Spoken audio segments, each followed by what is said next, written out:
What is trypophobia, and is it, actually real? If you find this topic fascinating, don't forget to like, subscribe, and share this video with your friends. When some people look at the above photo of a harmless lotus seed head, the skin on their necks crawl, their hearts flutter, their shoulders tighten, and they shiver, breaking out in goosebumps. What provokes this intense visceral reaction? Holes, specifically clusters of holes. This strong revulsion to clusters of holes and sometimes bumps is, well, colloquially known as trypophobia. This isn't an officially recognized phobia. You won't find it in the Diagnostic and Statistical Manual of Mental Disorders, but you will find it all over the internet. And as we all know, if it's on the internet, it must be true.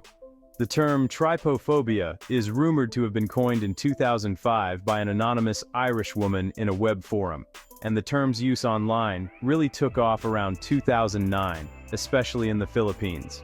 Today you can find countless examples of people sharing photos of holes that deeply rattle them.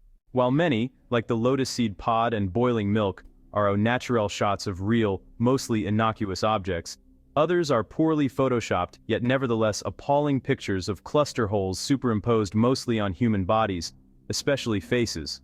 Many images of holes, singular or clustered, trigger people for understandable reasons. They depict severe injuries that require treatments like skin grafts, the flesh-violating impact of parasites like botflies and worms, or the frightening ravages of disease. Then there is the pregnant Suriname toad, whose entire back is pockmarked with holes filled by babies, which at birth punch through her skin and leap from her back as toadlets. Thanks, evolution. It makes sense to have a healthy fear of things that can endanger us. But why fall to pieces over pancake batter? Or cry about cantaloupe? Or get creeped out by coral? The little research done into trypophobia suggests it's an instinctual fear of harm from legitimately dangerous things that's been transferred to harmless objects. As they reported in the journal Psychological Science, Jeff Cole and Alan Wilkins, two researchers at the Center for Brain Science at the University of Essex, performed a spectral analysis on 76 images that induced trypophobia, pulled from trypophobia.com, and compared them to 76 control images of holes that didn't trigger a revulsed response.